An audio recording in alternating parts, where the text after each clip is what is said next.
እግዚአብሔር አምላክ የተመሰገነ ይሁን። እሺ ወደ ራእይ ምዕራፍ 4 እንሄዳለን። አሁን ትላንትና የጀመርነውን እንቀጥላለን። ራእይ ምዕራፍ 4ን እናውጣና አንዴ በንባብ እንስማው።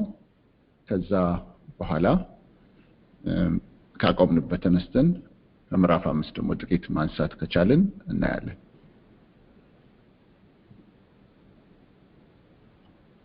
የዮሐንስ ራእይ ምዕራፍ 4 ከዚያ በኋላም አየሁ፣ እነሆም በሰማይ የተከፈተ ደጅ እንደ መለከትም ሆኖ ሲናገረኝ የሰማሁት ፊተኛው ድምፅ ወደዚህ ውጣና ከዚህ በኋላ ሊሆን የሚያስፈልገውን ነገር አሳይሃለሁ አለ። ወዲያው በመንፈስ ነበርሁ፣ እነሆም ዙፋን በሰማይ ቆሟል፣ በዙፋኑም ላይ ተቀማጭ ነበረ።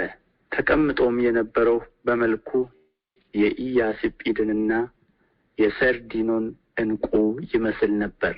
በመልኩም መረግድን የመሰለ ቀስተ ደመና በዙፋኑ ዙሪያ ነበረ። በዙፋኑ ዙሪያም 24 ዙፋኖች ነበሩ። በዙፋኖቹም ላይ ነጭ ልብስ ለብሰው በራሳቸውም የወርቅ አክሊል ደፍተው 24 ሽማግሌዎች ተቀምጠው ነበር። ከዙፋኑም መብረቅና ድምፅ ነጎድጓድም ይወጣል። በዙፋኑም ፊት 7 የእሳት መብራቶች ይበሩ ነበር። እነርሱም 7ቱ የእግዚአብሔር መናፍስት ናቸው። በዙፋኑም ፊት ብርሌ የሚመስል የብርጭቆ ባህር ነበረ። በዙፋኑም መካከል በዙፋኑም ዙሪያ በፊትና በኋላ ዓይኖች የሞሏቸው 4 እንስሶች ነበሩ።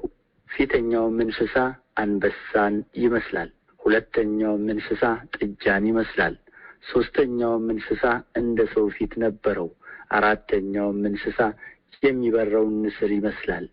4ቱም እንስሶች እያንዳንዳቸው 6 ክንፎች አሏቸው። በዙሪያቸውና በውስጣቸውም ዓይኖች ሞልተውባቸዋል።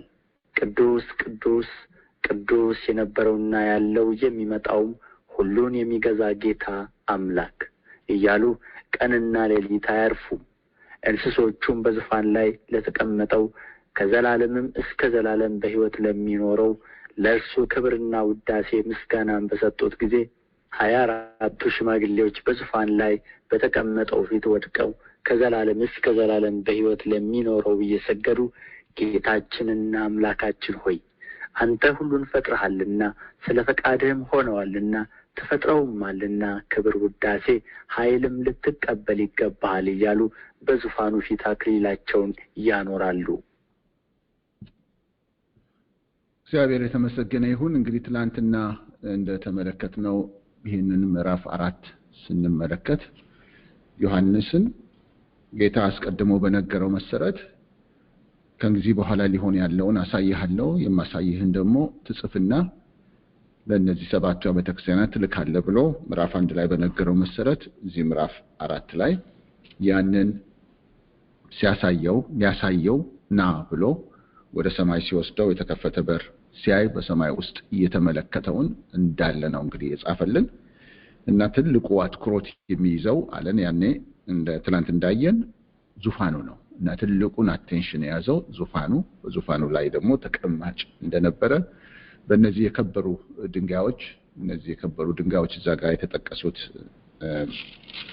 በዚህ መረግድ የሚለው ያስጲድ የሚለው ሰርዲኖን የሚለው እነዚህ ድንጋዮች እንዲሁ በጉግል ብታደርጉ የተለያዩ ከለሮችን ይሰጧቸዋል። ቀይ ሆኖ አረንጓዴ ሆኖ የተለያዩ ቀለሞችን የሚያመለክቱ የከበሩ ድንጋዮች ናቸው። በእነዛ አይነት ይመለከታል እና በዙፋን ላይ የተቀመጠ አለ። ይሄ ስዕል በውስጣችን ይቀመጥ ብለናል። ዙፋን ያያል፣ ዙፋኑ ላይ ተቀማጭ አለ እና እሱም የሚያንጸባርቅ የተለየ የቀለም ያለው የከበሩ ድንጋዮች ቀለም በነዛ ያየዋል። በዙሪያው ደግሞ ወደ ላይ ማለት ነው፣ ወደ ላይ በዙሪያው በላይ ቀስተ ደመና ያያል። የዛ ደግሞ የራሱ ከለር ያለው ቀስተ ደመና ነው የሚያየው። በመሬት ላይ ደግሞ ወይም በዙሪያው አሁንም ሌላ ዙሪያ የሚለን ደግሞ 24 ዙፋኖች ይመለከታል። እነዚህ ዙፋኖች ደግሞ በእነሱ ላይ ተቀማጮች አሉ። ተቀማጮቹ ነጭ ልብስ ለብሰዋል፣ በራሳቸው ላይ የወርቅ አክሊል አድርገዋል ይህን ይለናል። ከዛ ከፊቱ ደግሞ የሰባት የእሳት ነበልባል የሆኑ መብራቶች እንደነበሩ ይነግረናል። እነዚህም ደግሞ የእግዚአብሔር ሰባቱ መናፍስት ናቸው ይለናል። ይህንን አንዳንድ የእንግሊዝኛ መጽሐፍ ቅዱስ 7 እጥፍ የሆነ መንፈስ ብሎ ይለዋል። 7 ፎልድ እያለ ይለዋል። ልክ እንደዛ አድርገን ልናስበው እንችላለን ብለናል። ምዕራፍ 5 ውስጥም ይሄ ስለሚደገም በምድር ሁሉ ያለውን ሁኔታዎች የሚመለከቱ አይኖችም አድርጎ እንደሚያስቀምጣቸው አይተናል። ከዛ ባህር ደግሞ በፊቱ አለ። የሚያየው ባህር ግን የውሃ ባህር ሳይሆን የብርጭቆ ባህር፣ የክሪስታል በጣም ጥርት ያለ ደግሞ የብርጭቆ ባህር ያያል። ባህር እንግዲህ ጥቂት ነገር አይደለም፣ ትንሽ ውሃ አይደለም፣ ኩሬ አይደለም፣ ትልቅ ነው ማለት ነው። እና ይሄን ሁሉ የሚያየው እዛ ሰማይ ውስጥ ነው፣ ዙፋኑ ውስጥ ነው፣ ዙፋኑ ጋር ነው የሚያየው። ከዛ እነዚህን 4 እንስሳት ብሎ የጠራቸው የተለያየ መልክ ያላቸው ፍጥረታት ናቸው እና በጣም ለየት ያሉ አይነት ናቸው። የሰው ፊት፣ የጥጃ ፊት፣ የአንበሳ ፊትና የንስር ፊት ያላቸው ያያል። እና እነዚህ አይኖች አሏቸው። አይኖች በፊትም በኋላ ሞልተውባቸዋል ይላል። እና ለማየት ዘወር ማለት የማያስፈልጋቸው ሁሉም አቅጣጫ ሆነው ማየት የሚችሉ ይህንን እያየ ከዙፋኑ ውስጥ ደግሞ መብረቅና የነጎድጓድ ድምፅ ይሰማል ይላል። እና ይሄ ደግሞ እንዴት ትልቅ ድምፅ እንደሆነ የሚያስፈራ ድምፅ እንደሆነ አይተናል። ይህን ሁሉ ነገር ነው የሚያየው። ከዛ እነዚህ ፍጥረታት ስግደት ሲያቀርቡ ጌታ በዙፋኑ ላይ የተቀመጠውን ለሱ ክብር ሲሰጡ፣ ውዳሴ ሲሰጡ፣ እዚህ ጋር የሚናገረው ክብር፣ ውዳሴ፣ ምስጋና ይላል። ክብር፣ ምስጋና፣ ውዳሴ ሲሰጡት እናያለን። የሚሰጡት ምን እያሉ እንደነበር ደግሞ አየን። ቅዱስ ቅዱስ ቅዱስ የነበረውና ያለው የሚመጣውም ሁሉን የሚገዛ ጌታ አምላክ እና በዙፋኑ ላይ ለተቀመጠው እንዲህ ነው የሚሉት እና ቅዱስነቱን፣ ንጽህናውን ይናገራሉ። እነዚህ ቃላት የአድናቆት መግለጫ ቃላት ናቸው ብዬ ነበር ትላንትና። ቅዱስ የሚለው ቃል ማለት ነው እና የነበረ ያለው የሚመጣው የሚለው መግለጫ ሆኖ ነው የምናየውና ሁሉን የሚገዛ ጌታ አምላክ እና እንደዚህ አድርጎ ነው እግዚአብሔርን የሚያስቀምጠው። ሌላው እና በዚህ በራእይ ዮሐንስ ውስጥ በተደጋጋሚ በዙፋኑ ላይ የተቀመጠው ሲጠራበት የምናየው እዚህ 9 እና 10 ውስጥ 10 እስከ 11 ባለው ውስጥ የተቀመጠው 2 የተጻፈው ከዘላለም እስከ ዘላለም በሕይወት የሚኖረው የሚለው መግለጫ ነበር እና እግዚአብሔር አብ እንደሆነ ያው የሚቀጥለው ምዕራፍ ውስጥ ስንገባ ነው በተለይ ግልጥ የሚሆነው። በዚህ ቦታ ላይ በዙፋኑ ላይ የተቀመጠ ብቻ ብለው ያስቀምጠዋል። ከዘላለም እስከ ዘላለም በሕይወት የሚኖር ይሄ ሁሉን ገዢነቱ። ይህንን ስናስብ በትንቢተ ዳንኤል ምዕራፍ 7 ላይ ያለውን መግለጫ እናስባለን። እዛ ላይ ደግሞ በዘመናት የሸመገለው የሚለውን ቃል ይጠቀማል እና ያም ልክ እዚህ አሁን የምናየውን እዚያ 4 እና 5 ውስጥ የምናየውን አይነት ነገር ነው በዛ በትንቢተ ዳንኤል ውስጥ ዳንኤል በራእይ ያየው። ዳንኤል በራእይ ያየውና ዮሐንስ እዚህ ጋር ያየው አንድ ነገር ነው ብዬ አስባለሁ እና ተመሳሳይ ነገር ነው። ምናልባት አንድ ባንለው እንኳን ተመሳሳይ ነገር ነው እና በዚህ እይታ ውስጥ እግዚአብሔርን የተገለጠበት መግለጫ በዘመናት የሸመገለው ወይም ደግሞ ከዘላለም እስከ ዘላለም በሕይወት የሚኖረው እና ይህንን እነሱ ባደረጉ ጊዜ እንስሶቹ ይህንን ክብር በሰጡ ጊዜ 24ቱ ሽማግሌዎች ደግሞ ከወንበራቸው ተነስተው ከዙፋናቸው ተነስተው በዚህ በዙፋኑ ላይ ለተቀመጠው ለሱ ስግደትን ሲያቀርቡ ከዛ አክሊላቸውን ከጭንቅላቶቻቸው ከራሶቻቸው ላይ አንስተው መሬት በሱ ፊት ሲያኖሩ ይሄንን ነው የሚነግረን። ይህ ደግሞ የሚሆነው መቼ ነው ስንል ቁጥር 8 መጨረሻው ላይ ቀንና ሌሊት አያርፉም ይላል እና ትላንት እንዳልነው ዮሐንስ ለጥቂት ሰዓታት ሊሆን ይችላል ይሄንን ራእይ የሚያየው። በነዛች ጥቂት ሰዓታት በዛች በተሰጠችው ትንሽ እድል ሁልጊዜ የሚካሄደውን ነገር ነው ለማየት እንዲችል የሆነው። በዚህ ቦታ ላይ ሁሌ የሚደረግ ነገር እንጂ አንድ ክስተትን ብቻ አይደለም የሚያየው። ሁሌ የሚደረገው ነገር ነው የሚያየው። እነዚህ እንስሳት ክብርን ምስጋናን ባቀረቡ ቁጥር ሽማግሌዎቹ ደግሞ ወድቀው የሚሰግዱ ከሆነ ሽማግሌዎቹ ወድቀው የሚሰግዱት እነዛ ውዳሴ ባቀረቡ ጊዜ ከሆነ ልክ እዚህ ቁጥር 9 ላይ የሚለውን ተመልከቱ። እንስሶቹም በዙፋን ላይ ለተቀመጠው ከዘላለም እስከ ዘላለም በሕይወት ለሚኖረው ለእርሱ ክብርና ውዳሴ ምስጋናም በሰጡት ጊዜ ይላል። ይህንን እንግዲህ ምስጋናውን ውዳሴውን የመስጠቱን ነገር ቀንና ሌሊት አያርፉም ብሎናል ቁጥር 8 ላይ። ይህንን በሰጡ ጊዜ ሲል ልክ ይህንን ሲያረጉ ምስጋና በሰጡ ጊዜ የዛን ጊዜ ደግሞ ሽማግሌዎቹ ተነስተው ይሰግዳሉ። ስለዚህ የመስገዱ ነገር ቀጣይ ነው ማለት ነው። Whenever the living creatures give glory, honor, and thanks to Him who sits on the throne and who lives forever and ever, whenever ever the 24 elders fall down before the one seated on the throne ብሎ ይላል። whenever now ይህንን ባደረጉ ጊዜ ሁሉ እነዛኞቹ ተነስተው ደግሞ ይሰግዳሉ። ይህን የሚያየው ነው፣ ሁሌ የሚሆን ነገር ነው።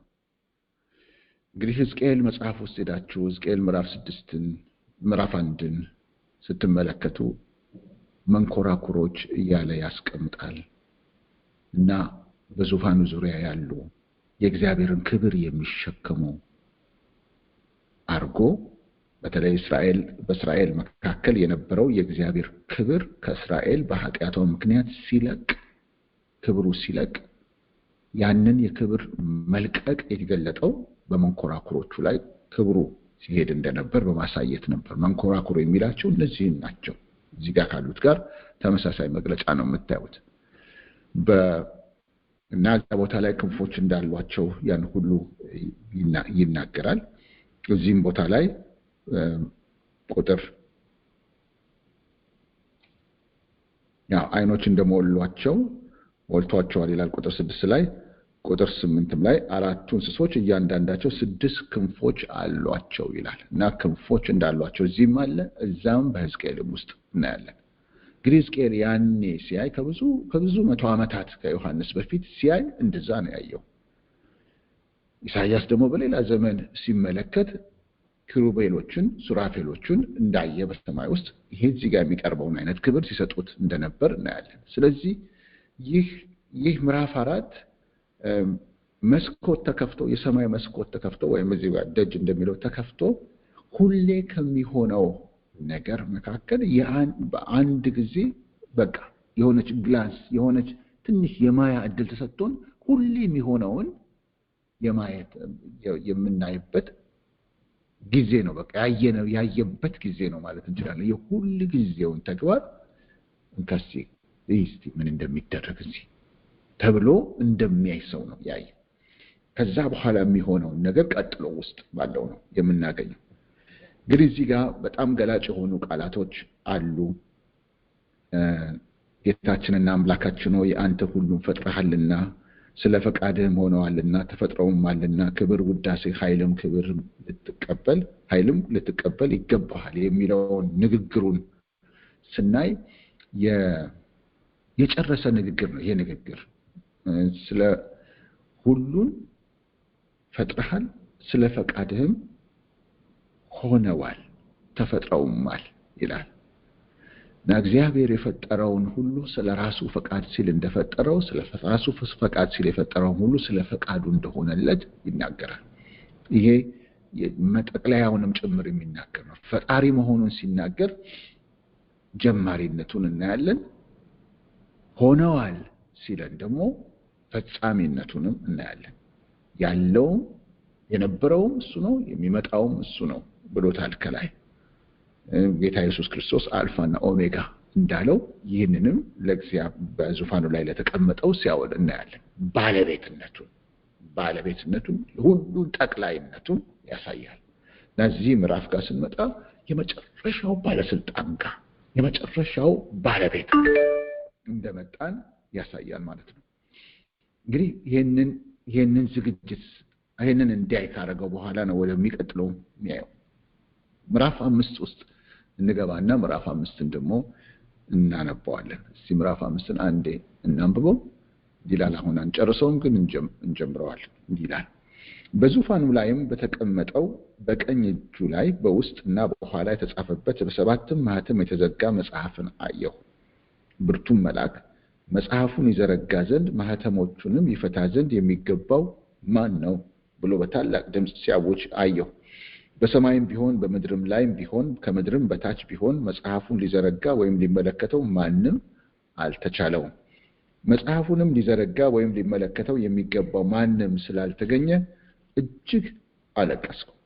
ከሽማግሌዎቹም አንዱ አታልቅስ፣ እነሆ ከይሁዳ ነገድ የሆነው አንበሳ እርሱም የዳዊት ሥር መጽሐፉን ይዘረጋ ዘንድ ሰባቱንም ማህተም ይፈታ ዘንድ ድል ነስቷል አለኝ። በዙፋኑና በአራቱ እንስሶች መካከልም በሽማግሌዎችም መካከል እንደታረደ በግ ቆሞ አየሁ። ሰባትም ቀንዶችና ሰባት ዓይኖች ነበሩት። እነርሱም ወደ ምድር ሁሉ የተላኩ የእግዚአብሔር መናፍስት ናቸው። መጥቶም በዙፋን ላይ ከተቀመጠ ከዚያ ከቀኝ እጁ መጽሐፉን ወሰደው።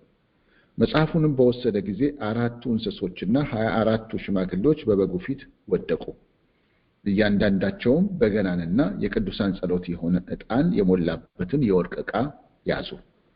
መጽሐፉን ትወስድ ዘንድ ማህተሞቹንም ትፈታ ዘንድ ይገባሃል፣ ታርደሃልና በደምህም ለእግዚአብሔር ከነገድ ሁሉ ከቋንቋም ሁሉ ከወገንም ሁሉ ከሕዝብም ሁሉ ሰዎችን ዋጅተህ ለአምላካችን መንግስትና ካህናት የሆኑ ዘንድ አደረግካቸው፣ በምድርም ላይ ይነግሳሉ እያሉ አዲስን ቅኔ ይዘምራሉ። አየሁም በዙፋኑም በእንስሶቹም በሽማግሌዎቹም ዙሪያ የብዙ መላእክትን ድምፅ ሰማሁ። ቁጥራቸውም አላፋት ጊዜ አላፋትና ሺህ ጊዜ ሺህ ነበረ።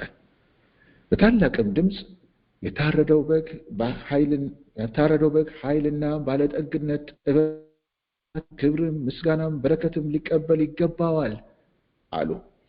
በሰማይም በምድርም ከምድርም በታች በባህርም ያለ ፍጥረት ሁሉ በእነርሱም ውስጥ ያለ ሁሉ በረከትና ክብር ምስጋናም ኃይልም ከዘላለም እስከ ዘላለም በዙፋኑ ላይ ለተቀመጠው ለበጉም ይሁን ሲሉ ሰማሁ። አራቱም እንስሶች አሜን አሉ፣ ሽማግሌዎቹም ወድቀው ሰገዱ ይላል። እንግዲህ ወደዚህ ምዕራፍ ስንመጣ አሁን ጌታ ዮሐንስን ምንድን ነበር ያለው? ወደዚህ ውጣና ከዚህ በኋላ ሊሆን ያለውን ወይም ሊሆን የሚያስፈልገውን አሳይሃለሁ። ወደዚህ ውጣና ከዚህ በኋላ ሊሆን የሚያስፈልገውን ነገር አሳይሃለሁ ነው ያለው። አሁን ሊያሳየው ነው ከዚህ በኋላ የሚሆነው እንግዲህ ዋናው የራእይ ዮሐንስ መልእክት ዋናው እሱ ነው ብለናል። ሊሆን ያለው ነገር የወደፊቱን የሚመጣውን መግለጥ ነው እና ምዕራፍ 4 ላይ ትልቅ ትኩረት የተሰጠው በዙፋኑ ነው። በዙፋኑ ላይ የተቀመጠው ነው። እሱን ነው በሱ ዙሪያ ያለውን ሁኔታ፣ ለሱ የሚቀርበውን ስግደት፣ ክብር፣ አምልኮ ይህም ደግሞ በቋሚነት የሚቀጥል ቀንም ሌሊትም የሚቀጥል እንደነበር ይሄን ነው ምዕራፍ 4 ላይ ያየው። ምዕራፍ 5 ጋር ሲመጣ አትኩሮቱ ወደ አንዲት ነገር ይመጣል። ይሄ እንግዲህ መንፈስ ቅዱስ ነው። ልክ እንደምን ይዩት፣ እንደ ሙቪ ስታዩ ወይም ደግሞ በቴሌቪዥን የምትመለከቱ ቢሆን ልክ ስትመለከቱ እንበል አንድ አዳራሽ የምታዩ ቢሆን አዳራሹ በውስጥ ያሉት ነገሮች ይታዩዋችኋል። ከዛ በኋላ ካሜራው ክሎዝ አፕ ያደርጋል። እንደዚህ ያደርግና ካሜራው ወደ አንድ ነገር ላይ ያተኩርና ከዛ ሳብ አድርጎ ወይ የተቀመጠውን ሰው ወይ አንድ ቦታ ያለውን ሁኔታ ስቦ ያመጣላችኋል። ከዛ ያንን ነገር አተኩራችሁ እንድትመለከቱ ትሆናላችሁ። ልክ እንደዚህ አሁን ትኩረት በሙሉ የቱ ጋር ይመጣል? ዙፋኑ አለ፣ በዙፋኑ ላይ የተቀመጠ አለ።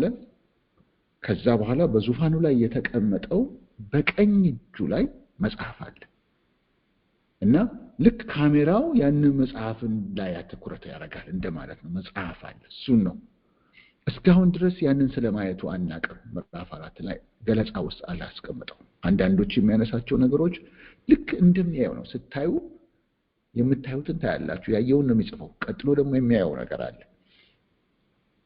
አንዳንድ ነገር በአንድ ጊዜ ሁሉንም ታዩትና ስትጽፉ ተራ በተራ ትጽፋላችሁ። በራዕየ ዮሐንስ ውስጥ እንደሱ ምን አለ? እዚህ ውስጥ አሁን እኔ ያለሁበት ክፍል ውስጥ ወንበሮች ያለው፣ ግድግዳ ያለው፣ አምፖሎቹን ያለው፣ ጠረጴዛ ያለው፣ ብዙ ነገር ያለው እና እነዚህን ማያቸውን አሁን እስቲ የምታየው መጽሐፍ ስብባል ምጽፈው ተራ በተራ ነው መጽፈው።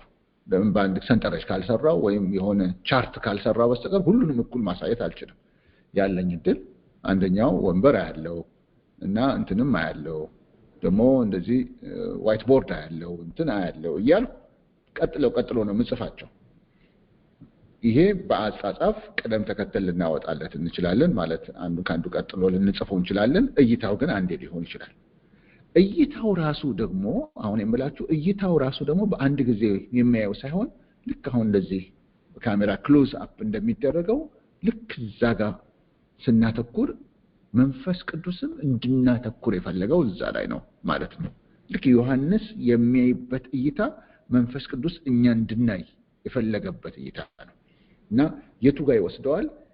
በዙፋኑ ላይም በተቀመጠው በቀኝ እጁ ላይ ይላል። አሁን እዛ ጋር ይወስደናል አቴንሽናችንን በሙሉ። በቀኝ እጁ ላይ በውስጥና በኋላ የተጻፈበት በሰባትም ማህተም የተዘጋ መጽሐፍን አየሁ። እዛች መጽሐፍ ጋር ይወስደናል። መጽሐፏ ያለችው ደግሞ በዙፋኑ ላይ በተቀመጠው በሱ እጅ ነው፣ በቀኝ እጁ ነው ያለው። መጽሐፉ መጽሐፍ ይለዋል። የሌላው ትክክለኛው መግለጫ ጥቅል ነው፣ ስክሮል ነው ማለት አሁን በምንለው ተጠርዞ ያለ መጽሐፍ አይነት ሳይሆን ልክ አንድ ወረቀት ሉክ ወረቀት ቢኖር ሉክ እንደምንለው ይላችኋል አይደል? ኢትዮጵያ A4 ሳይዝ የሆነ አንድ ወረቀት ቢኖር ወይም ደግሞ ፍላየር ቢኖር፣ ፖስተር መንገድ ላይ የሚለጠፍ ፖስተር ቢኖር ያ ፖስተር ትልቅ ስለሚሆን ከስፍራ ወደ ስፍራ መሄድ ስንፈልግ ጥቅልል አድርገነው በእጃችን ይዘነው እንሄዳለን። ያ ጥቅል የሆነው ወረቀት ፖስተር በአንዱ ሳይድ ምስል አለው፣ በሌላው ሳይድ ዝም ብሎ ነጭ ሊሆን ይችላል። ይሄኛው ግን በአንዱ ሳይድ ጽሑፍ አለው፣ በጀርባውም ላይ ጽሑፍ አለው። ስለዚህ ይሄ ጥቅል በፊት ለፊቱ በሁለቱም ሳይድ የተጻፈበት ነው ማለት ነው። እንደዚህ ያሉ ጥቅልሎች ነው የሚያየው እና ይሄ የተጠቀለለው በሰባት ማህተም ተዘግቷል። ሰባት ቦታ ልክ አሁን በሪቫን ባለው ወረቀት ጥቅልል ማነው ጨርቅ ወይም እንደዛ ባለ ነገር እስር አድርገው እንደሚያስቀምጡት እንደነዚህ ያሉ የተጠቀለሉትን ሪቫን ባለው በሚያምር መንገድ እንደሚያስቀምጡት ሰባት ሪቫን ብታስቡ ሰባት ሪቫን ያለው እያንዳንዳቸው አንዳንድ ጥቅልል ላይ ያሉ ሪቫኖች ብናስብ እና አንዱ ሪቫን ስትፈቱት እዛ ውስጥ ያለውን ጥቅል ወረቀት ውስጥ የተጻፈው ማየት ትችላላችሁ። ሌላኛው ሪቫን ስትፈቱ ሌላኛውን ደግሞ እና ሰባት እንደሆኑ አድርገን እንደሱ ብናስብ እንደሱ ነው የሚሆነው እዚህ ውስጥ ያለው እና ይሄ በዙፋኑ ላይ የተቀመጠው በቀኝ እጁ እሱን ይዘዋል ይለናል። እና አሁን ትልቁ ከዚህ በኋላ ያለው የራዕየ ዮሐንስ መልእክት ሁሉ ይሄ መጽሐፍ ነው። ይሄ በእጁ የያዘው ነው። በቃ ወሳኝ እሱ ነው። እዛ ውስጥ ያለው ነገር ነው እንዳለ ራእዩ በሙሉ እሱ ነው። እዛ ስክሮል ያ መጽሐፍ በዙፋኑ ላይ የተቀመጠው ይሄ ቀንም ሌሊትም ስግደት አምልኮ የሚቀርብለት በዘመናት የሸመገለው የነበረው ያለው የሚመጣው ከዘላለም እስከ ዘላለም በሕይወት የሚኖረው እርሱ በእጁ የያዘው ያውም በቀኝ እጁ የኃይሉ የስልጣኑ ምልክት በሆነው እጁ የያዘው ቀኝ እጅ የኃይል መግለጫ ነው፣ የስልጣን መግለጫ ነው፣ ኦቶሪቲን ነው የሚያመለክተው። ሐዋርያው ጳውሎስ በአሕዛብ መካከል የሚያገለግለው አገልግሎት እሱና በርናባስ የሚያገለግሉት አገልግሎት ምን አይነት እንደሆነ በኢየሩሳሌም ያሉት ሐዋርያት በቤተ ክርስቲያን ውስጥ ደግሞ በኢየሩሳሌም ባለች ውስጥ እንደ ዋና ይታዩ እንደ አዕማድ ይላቸዋል። እዛ ላይ እንደ አዕማድ ይታዩ የነበሩ እነ ጴጥሮስ እነ ዮሐንስ እነ ያዕቆብ ወደነሱ ዘንድ እነ ጳውሎስ ሄደው በአሕዛብ መካከል የሚሰብኩት ወንጌል ምን አይነት እንደሆነ ነገሯቸው። በከንቱ ደክሜ እንዳልሆን በከንቱ ሮጬ እንዳልሆን ለምን ሐዋርያው ጳውሎስ የኢየሩሳሌም ቤተክርስቲያን ያስነሳችው ወይም የላከችው አገልጋይ አይደለም። እግዚአብሔር በራሱ መንገድ ለብቻው አስነስቶ የላከው ሰው ነው። ስለዚህ ከኢየሩሳሌም ቤተክርስቲያን አደራውን ከክርስቶስ ኢየሱስ በቀጥታ የተቀበሉ በእነሱ ዘንድ ያለውን ተቀባይነት ማየት ስለፈለገ ወደ እነሱ ይዞ ይሄንን ነው እየሰበኩ ያለሁት፣ ምን ይመስላችኋል? እውነተኛ ወንጌል ነው ወይ? ለእናንተም የተሰጣችሁና እኔም እየሰበኩ ያለሁት አንድ ነው ወይ? እዩት አይነት ነገር መጥቶ አላቸው። ለነ ጴጥሮስ፣ ለነ ዮሐንስ፣ ለነ ያዕቆብ ልክ እንደሱ ባላቸው ጊዜ ምንድነው የሚለው? እነሱ አለ ልክ ጴጥሮስ አይሁዳውያንን እንዲያገለግል ሐዋርያ ተደርጎ ለአይሁዳውያን እንደተጠራ እኔ ጳውሎስ ደግሞ አሕዛብን እንዳገለግል ለአሕዛብ ሐዋርያ ሆኜ መጠራቴ ተገለጠላቸው። ይህንን አወቁ። ስለዚህ ምን አደረጉ አለ? ቀኝ እጃቸውን ሰጡን አለ። ቀኝ እጃቸውን ሰጡ። ብቻ የድሆችን ጉዳይ አደራ እንጂ የድሆችን ጉዳይ አደራ እንጂ የምትሰብኩት ወንጌል ትክክለኛ ነው፣ ቀጥሉበት፣ ሂዱ። እኛም ከእናንተ ጋር ነን። የኢየሩሳሌም ቤተክርስቲያን ከእናንተ ጋር ነች። የክርስቶስ ሐዋርያት የሆነው እኛ ጌታ የላከን ከእናንተ ጋር ነን። ሂዱ፣ የኛ ባኪንግ የኛ ድጋፍ አላችሁ፣ ሂዱ አሉን ማለት ነው። ቀኝ እጃቸውን ሰጡ። ቀኝ የስልጣን ብሉይ ኪዳን ውስጥም ብዙ አለ ይሄንን የሚናገር የስልጣን የኃይል መግለጫ ነው። ስለዚህ ይሄ ትልቁ አምላክ፣ ይሄ ትልቁ ስግደት የሚደረግለት ከዘመናት እስከ ዘመናት በሕይወት የሚኖር የነበረው ያለው የሚመጣ ሁሉንም የሚገዛ ጌታ አምላክ ተብሏል። ከላይ ሁሉን የሚገዛው እሱ ነው፣ የመጨረሻው ገዢ። ትናንት እንዳልነው the supreme authority የመጨረሻው ገዢ እሱ ነው። ትልቁ ዋናው ገዢ እሱ ነው። ይሄ ገዢ ደግሞ ስልጣን ሲሰጥ፣ ሹመት ሲሰጥ በቀኝ እጁ የሚሹምበት፣ የሚቀጣበት፣ የሚፈርድበት፣ የሚያስተዳድርበትን ስልጣን መግለጫ ነው እና በቀኝ እጁ ይሄን መጽሐፍ ይዟል። ከዛ አዋጅ ነው የሚታወጀው አዋጅ መጽሐፉን ይዘረጋ ዘንድ ማህተሞቹንም ይፈታ ዘንድ የሚገባው ማን ነው ብሎ በታላቅ ድምፅ ሲያውጅ አየሁ ይላል እና አንድ አዋጅ ነጋሪ አለ። መልአክ ነው። ይሄ ብርቱ መልአክ አዋጅ ነው የሚያውጀው። ስለዚህ አሁን ምን ያደርገናል ማለት ነው? የሁላችንም አትኩሮት በዚህ መጽሐፍ ላይ ይሆናል። የተፈለገው ነገር ይሄ መጽሐፍ እንዲዘረጋ ነው። መዘርጋት የሚቻለው ማህተሙ ሲፈታ ነው። ልክ እነዛ ሪቫን ያልኳቸው እነሱን ሲፈታ፣ ማህተሙ ሲፈታ ነው። ማህተሙን ደግሞ ማንም ሰው መፍታት አይችልም። ማህተሙን መፍታት የሚችለው የተገባው ብቻ ነው። ጥያቄው የሚገባው የሚል ነው። የሚገባው የሚለው ጥያቄ ምን ያሳየናል? ተገቢነትን ለማግኘት የሚታለፍበት የሆነ ሂደት አለ ማለት ነው። ከሌለ ቃሉ ትርጉም አይኖረውም። የብቃት ጉዳይ ነው ማለት ነው። ብቃት ነው ጥያቄው፣ ብቃት ነው። የሚገባው ማን ነው? ወርዝ የሚያረግ ዲዘርቭ የሚያረግ ማን ነው?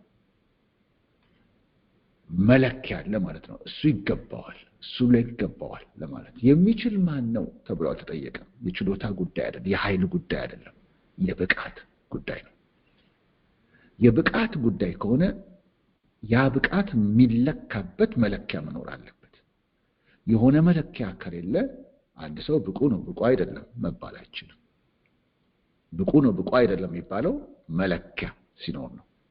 ስለዚህ የሆነ ብቃቱ የሚለካበት አንድ መለኪያ አለ ማለት ነው። ያንን በዛ መለኪያ ውስጥ አልፎ ብቁነቱ የተረጋገጠለት ማን ነው የሚል አዋጅ ነው። አዋጁ ደግሞ የሚያካልለውን ክልል ስታዩ ምን ይላል ቁጥር 3 ላይ በሰማይም ቢሆን በምድርም ላይ ቢሆን ከምድርም በታች ቢሆን መጽሐፉን ሊዘረጋ ወይም ማህተሞች ሊመለከተው ማንም አልተቻለውም ማለት በቀኝ እጁ ይሄ በዙፋኑ ላይ የተቀመጠው በቀኝ እጁ የያዘው ላይ ጥቅል ሆኖ ነው የሚታየውና ውስጡ ምን እንዳለ አይታወቅም ማህተሙ ሲፈታ ሲዘረጋ ብቻ ነው ያኔ ውስጡ የተጻፈው መመልከት ይችላል ይሄ አዋጅ ሲታወጅ በሰማይም በምድርም ከምድርም በታች በሰማይም በምድርም ከምድርም በታች ይሄ ማለት ምንድነው እንግዲህ የማያካልለው ክልል የለም ማለት ነው ዩኒቨርሱን በሙሉ የሚጠቀልል ከምድር በታች በባህር ውስጥ ያለውን ፍጥረት ሁሉ ይመለከታል በምድር ላይ ያለውን ፍጥረት በሙሉ ይመለከታል በሰማይ ውስጥ ያለውን ፍጥረት በሙሉ ይመለከታል ስለዚህ ወሳኝ ነው ማለት ነው ሁሉንም የሚመለከት ነገር ሲኖር ለሁሉም ይገለጥ ይባላል የተወሰኑ ሰዎችን ብቻ የሚመለከት ነገር ሲሆን የተወሰኑ ሰዎች ይገለጣል ይሄ እንግዲህ ሁሉንም የሚመለከት ነው ማለት ነው ይሄ ነገር ሁሉንም የሚመለከት ሁሉንም አፌክት የሚያደርግ ጉዳይ ነው ማለት ነው ይሄን ይነግረናል እና ማን ነው ይዘረጋው ማን ነው ሊፈታ የሚችለው ወይም ማህተሙን ሊፈታ የሚችለው ማን ነው አዋጁ ይሄ ነው እየተፈለገ ነው የሚገባው የበቃ ማን ነው ከዛ መጽሐፉን ሊዘረጋ ወይም ሊመለከተው ማንም አልተቻለውም ይላል እዚህ ቁጥር 3 ላይ ማንም እንዳልተቻለው ይህንንም ያያል እንግዲህ ሂደት ነው የሚያየው እንደ ሙቪ ነው የሚያየው እንደ ፊልም ነው የሚያየው አዋጁ ሲታወጅ ያያል ከአዋጁ በኋላ ማንም አልተቻለውም ሲል የተወሰነ ጊዜ አልፏል ማለት ነው የሆነ በሰማይም ቢሆን በምድርም ላይ ቢሆን ከምድርም በታች ቢሆን መጽሐፉን ሊዘረጋ ወይም ሊመለከተው ማንም አልተቻለውም ሲል ጸጥ ብሏል ማለት ነው የሆነች ጸጥ ያለች ጊዜ አለ ማለት ነው አዋጁ ከታወጀ በኋላ ወዲያው የሆነ ሰው ብቅ ይላል ብሎ ሲጠብቅ ጸጥ ብሏል አዋጁ በኋላ ያለው ወዲያው ሲመጣ የሆነ ነገር ዮሐንስ ይሄን ያህል እሱ ላይ ተጽዕኖ ማነው እሱን ኢምፓክት እስኪያደርገው ደርሷል ይሄ ነገር ለምን የሆነች ክፍተት እዛ ጋር አለች ማለት ነው የሆነ ጸጥ የተባለበት ለምን ምን ይለናል ቀጥሎ መጽሐፉን ሊዘረጋ ወይም ሊመለከተው የሚገባው ማንም ስላልተገኘ እጅግ አለቀስኩ ይላል አልተገኘም ማለት ነው ማንም አልተገኘም ይላል ጸጥ መጽሐፉን ሊዘረጋው ማህተሞቹንም ሊፈታ የሚገባው ማነው ተብሎ አዋጅ ሲታወጅ በባህር ውስጥ ያለ ፍጥረት በምድር ላይ ያለ በሰማይ ውስጥ ያለ ሁሉ ይሰማዋል ይህን ትእዛዝ ይህን ጥያቄ ማነው ሲባል ወደ ምድር ሲመለከት ሁሉም ጭንቅላቱን እንደደፋ አይነት ስዕል ነው የሚመጣል ለኔ ጸጥ በባህር ውስጥም ጸጥ በሰማይ ውስጥም ጸጥ ይዛን ጊዜ ዮሐንስ እጅግ አለቀስኩ ይላል እንግዲህ ዮሐንስ ማን እንደሆነ ነግሮናል ራሱ እኔ ከእናንተ ጋር አብሬ መከራውን የምካፈል ትግስቱን መንግስቱን የምካፈል ለጌታ ለኢየሱስ በሰጠሁት ምስክርነት ምክንያት ፍጥሞ ደሴት የተጣልኩ ብሎ ነግሮናል ምዕራፍ 1 ላይ ስለዚህ ዮሐንስን የኛ ወገን አድርገን እናየዋለን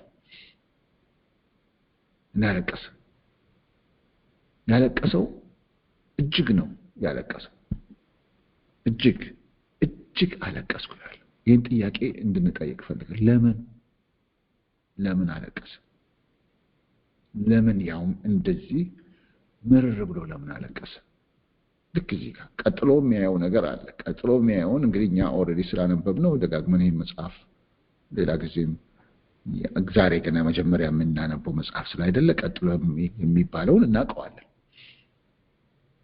ግን በዮሐንስ ቦታ ራሳችንን እንሆን ዮሐንስ ቀጥሎ የሚሆነውን አያውቀውም ቀጥሎ የሆነውን ነገር ሲገለጥለት ነው የሚያውቀው። አሁን በዚች ቦታ ላይ ልክ እዚች ጋር ሆነን ቁጥር 4 ላይ ሆነን አያውቀውም። ለምን አለቀሰ? እሱን ጥያቄ እንድንጠይቅ ፈልጋለሁ። ለምን አሁን ምዕራፉን መጨረስ ስለማንችል የሚቀጥለው ሰኞ ስንገናኝ ለጌታ ፈቃድ ነው ይሄንን የምንመለከተው። ይሄ ደግሞ ዋና ስለሆነ ወደፊት ሊሆን ያለውን ሁሉ እንድንመለከት የምንችለው የሚገባውን ነገር ሁሉ የምናስተውለው ይሄንን በደንብ ስንመለከተው ነው። ወሳኝ ነው። ስለዚህ ይሄንን ሰኞ ዕለት እንመለከተዋለን። ይሄን ጥያቄ ግን አንዳንዳችን እንውሰደው። ለምን ልክ እዚህ ጋር ቆመን ቀጥሎ ከቁጥር 5 በኋላ ያለውን ሳናስብ 5 በኋላ ያለው ይገለጥለታል፣ ይነገረዋል። ከዛ ግን ዮሐንስ ለምን አለቀሰ? ራእይ ነው የሚያየው ይሄ ሰው። ለምን አለቀሰ? አለቃቀሱ ቀላል አይነት አይደለም። እንዴት እንዳለቀሰ አለቃቀሱን የሚገልጥ የተገለጠበትን አንዳንድ ቃላት ላንብብላችሁ ከዚህ ከእንግሊዝኛ መጽሐፍ ቅዱስ። ምን ይላል? በዚህ በኒው ኢንተርናሽናል ቨርዥን ላይ I wept and wept because no one was found who was worthy to open the scroll or look inside. አሁን ሰማችሁት ያልኩትን I wept and wept ይላል። አለቀስኩ። ስለዚህ ቀላል ለቅሶ አይደለም። አለቀስኩ፣ አሁንም አለቀስኩ። እንግሊሽ ስታንዳርድ ቨርዥን የሚለው ላይ and I began to weep loudly ይላል. Because no one was found worthy to open the scroll or to look into it. I began to weep loudly ይላል። ብሎ የጮኸ ነው ማልቀስ የጀመረው። እንደሱ ነው የሚያስቀምጠው። ሌላው ላይ ኪንግ ጄምስ ላይ I wept much ይላል። I wept much ብዙ አለቀስኩ ለማለት ነው። ኒው አሜሪካን ስታንዳርድ ባይብል የሚለው ላይ then I began to weep greatly ይላል። I began to weep greatly. Why? ለምን እንደዚህ በኃይል አለቀሰ? wept greatly. I cried hard ይላል ሌላ ቦታ ላይ። I cried bitterly ይላል። ምርር ብሎ አለቀሰ ለማለት ነው። ምርር ብሎ ሰው ተስፋ ቁርጥ ሲያደርግ የሚወደው ሰው ወይ ሲሞትበት ከዛ በኋላ ሊለውጥ ምንም እንደማይችል ሲያውቅ ምርር ብሎ እንደሚያለቅስ እንደዚህ ነው ያለቀሰ። ዝም ብሎ ዱብ እንደሚል አይነት አይደለም። ዲፕሊ ነው ያለቀሰው። I cried hard. I wept much. I wept and wept. I began to weep greatly. And I began to weep loudly. እነዚህ ሁሉ የተለያዩ መግለጫዎች ለለቅሶ ተሰርተዋል።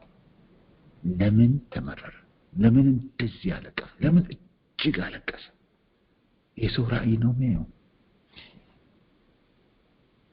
የሚያየው። ምን አስለቀሰ? እሱን እስቲ እናስብ። እያሰብን እንቆይ። ለምን በዮሐንስ ውስጥ ነው ማየት ያለብን። ዮሐንስኛ ወገን ነው። በሱ ውስጥ ስንሆን እግዚአብሔር ለሱ የሚገልጠው ለኛም ይገለጣል። ለሱ የሚታየው ለኛም ይታያል። እሱ የሚገባው እኛም ይገባናል። እሱ የሚረዳው እኛም እንረዳለን። ሁልጊዜ የነቢያትን መጽሐፍ ስናጠና ያንንም በብሉይ ኪዳን ያሉትን ያጠናናቸው ጥቂት መጽሐፍትንም እንዳደረግነው ለመገንዘብ ትልቁ የሚረዳን ነገር በተመልካቹ እግር ውስጥ ራስን ማስገባት ነው።